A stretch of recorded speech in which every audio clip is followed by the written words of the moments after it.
So, if you want to understand the perfect explanation for the term called a dream start for a non-Sena country visiting a Sena country, playing the first day of the first test match of a 5 test series under challenging conditions with a depleted squad, with lack of confidence and experience, with a bad past two test series both at home and in another Sena country, under a new captain which has a very average statistics in the Sena country as a batter, and who is playing under pressure of leading an inexperienced batting lineup against a formidable bowling lineup, at least in their own backyard.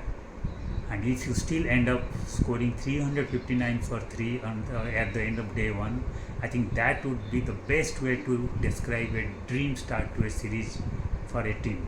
And India just had a dream start because there was nothing wrong for India from the time Ben Stokes, the English captain, won the toss and put India into bat on a pitch which is supposedly notorious on the first day against the batters and is supposed to aid the seamers. But India did nothing wrong from the moment they came into bat. They batted like a team of real experience and real confident batters, and from the moment they were put into bat, they showed no signs of anxiety or nervousness or panic or lack of confidence. They had a fabulous first wicket partnership. Rahul played a very useful role and he scored 42, but then he was instrumental in calming the nerves down because as an experienced player, opening with Yashasvi Jaiswal, who can be little restless and aggressive, he calmed the innings down with his control and with his defensive and proper mix of aggression and defense.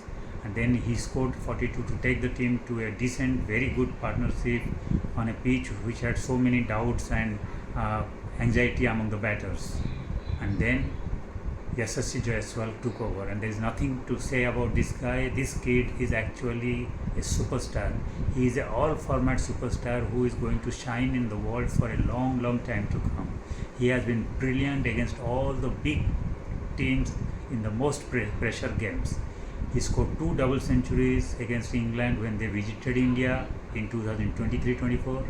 Then he scored a massive century and was instrumental in India's win against Australia in the first test at Perth in the BGT 2024-25 series on a pitch which was bowler's paradise, and again playing against some great bowlers like Stark, Cummins and Hazelwood, and again playing the very first test of a 5-test series in the England under seeming conditions against a pretty decent English bowling lineup.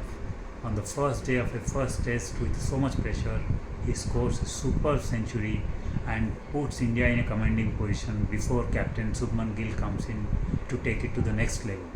And what a captain's innings by Shubman Gill. He came with added pressure of having pretty poor record as a visiting batter in Sena countries. He was making his debut as a captain for India, that too against England in their own backyard. He was leading a batting lineup which was very inexperienced, maybe very talented but extremely inexperienced, and didn't have Rohit Sharma or Virat Kohli to guide the team or to calm the team or to give him any kind of guidance or support. In that context, when India was reduced to 91 for 2, there were a few jitters just before the lunch when Sai Sudarshan got out, unfortunately, to a leg side catch by the wicketkeeper. He ensured there was no such jitters to follow further and there was no room for any anxiety. He not only stabilized the innings, then went on to play a fantastic, a scintillating knock of 127 not out. In the process, took India to a commanding position of 359 for 3 and also broke quite a few records. He became the 4th youngest captain ever to score a century in his debut innings after Harvey Taylor, Alistair Cook and Steve Smith. He became the 4th Indian captain to score a century in the debut innings after 164 by Vijay Hazare against England, 116 by Sunil Gavaskar against New Zealand and 115 by Virat Kohli against Australia. and also he became the 23rd overall captain to score a century in his debut innings. So what a fabulous knock, what a fantastic way to start the series and to make a statement. And he has been superb, he has been brilliant. He doesn't look to be in any problem or trouble. He looks capable of taking India to a position where India can't lose this game, and if he remains there till lunch, he can very well achieve that, and in fact he can also achieve quite a few personal milestones. So brilliant captain's knock. He led from the front and did a fabulous job for India and put India in a super position.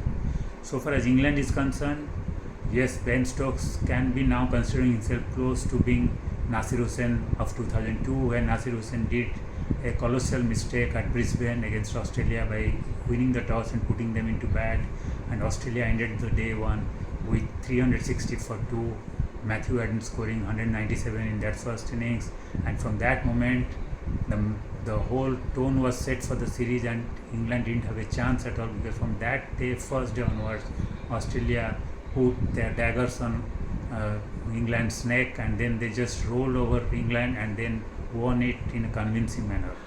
Ben Stokes should hope that that is not going to happen. It was just an aberration, it was just a bad day for their bowlers. Maybe from tomorrow they will try to hold back the controls and take back the controls in their hand, and it is not such a difficult thing, though it looks very very tough right now.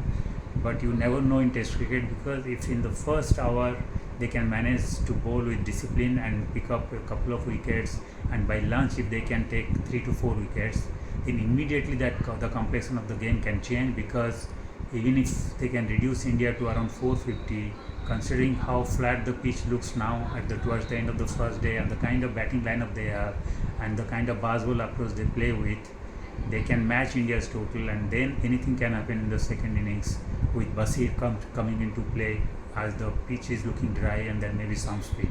So there is still plenty of cricket to go. India cannot be complacent, but then at the end of the day, India is where any team should be aspiring or dreaming to be at the first day of the first test of a big series at the beginning of the WTC cycle. So kudos to India, kudos to all the players, and kudos to Captain Subman Gill. Fantastic day one for India. Thank you.